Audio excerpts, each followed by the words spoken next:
Greetings, ladies and gentlemen. I'm GC Smith.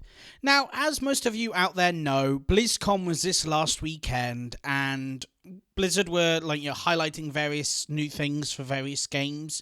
Overwatch, Hearthstone, and Heroes of the Storm all got amazing new things, or announcements, or clarifications of things for a game like Overwatch, which has only just gone into beta.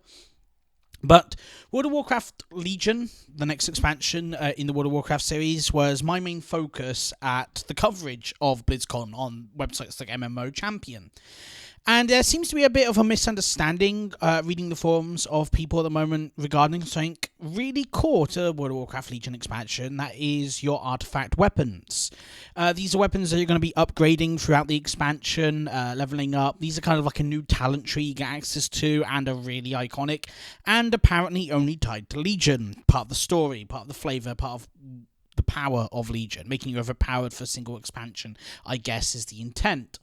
Well, people seem to misunderstand one of the core things about the artifacts, and that is the relics. I mean, it's not hard to understand the artifact points and upgrading the artifact for your talent tree thing, but people seem to think that relics are these things that you want to slot into your weapon and then keep upgrading. So you'll have like a rank 1 relic, then a rank 2, then a rank 3, then a rank 4, then a rank 5, and just keep adding them to your weapon, like increasing its item level repeatedly. Something similar to the legendary ring from Warlords of Draenor, because once you have the legendary ring, if you kill Archimonde in heroic or mythic difficulty, I think, maybe even normal, I'm not sure, you get a crystallized fell thing that you can use to upgrade your item level by 3. That's the thing, is relics aren't like that, at least from what we've been told. In fact, relics are far more similar to the modification system in a little game I would like to call Star Wars The Old Republic. For those of you who aren't aware, Star Wars The Old Republic has regular gear, but it also has gear that has these kind of item upgrade slots. The gear itself is basically just visual, but you can put items in these upgrade slots, modifications, enhancement, armoring, and then things like barrels and hilts for the different weapons. And when you put them in, they add stats to the weapon and upgrade its item level and its armor value and things like that.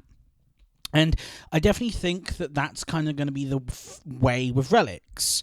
Your relic will increase your weapon's item level by 10, and then the next one will increase it by 20 and 30, but they're not cumulative. Effectively, what you're doing is destroying the previous relic by adding the next one. And the way this will work is simply because the relics have a base, the artifacts, have a base item level. You obtain them in this expansion, and so there'll be the item level that they want you to start at for the expansion have stats based on that item level. So what will happen most likely is they'll have, say, 100 strength and 100 stamina, let's say, for like Ashbringer or something. Then when you get a relic that increases item level by 10, so let's say it started at 660 item level, it would go up to 670, and its stats would then go like 110 strength and 110 stamina. And then when you have a relic that increased its item level by 20 or thing, it would increase its base item level by 20. Basically, effectively, what you're doing is relics replace weapons drops, and you just attach a relic to your artifact in the same way as you would just equip a weapon.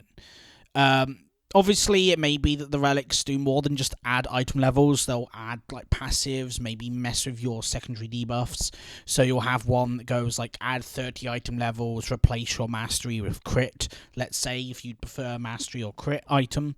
But then again, each spec's weapon should be tuned to like the secondary stats your spec prefers. But then again, people would like to modify their relics, their artifacts, for like soloing and doing old raids and dungeons, that kind of stuff that people sometimes use different gear sets for.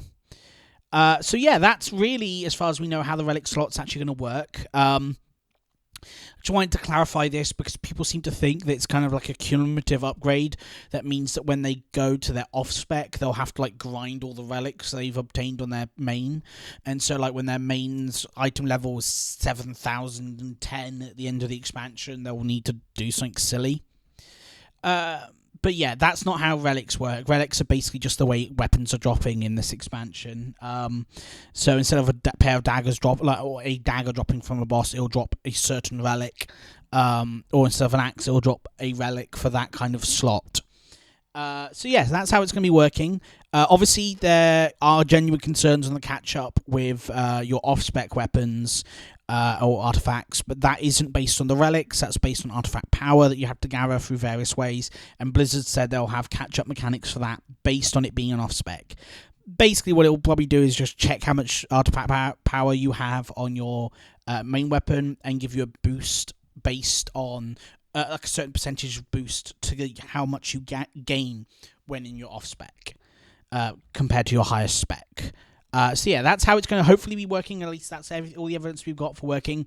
I just wanted to clarify things up for all you listeners out there who may not understand fully how it's going to be working. So hopefully you've enjoyed this video. I'm going to hopefully be doing a lot of Legion content in the weeks and months to come. Hopefully I'll get into beta fairly early on. That'd be nice. So yeah, that's hopefully how it'll be working in the future.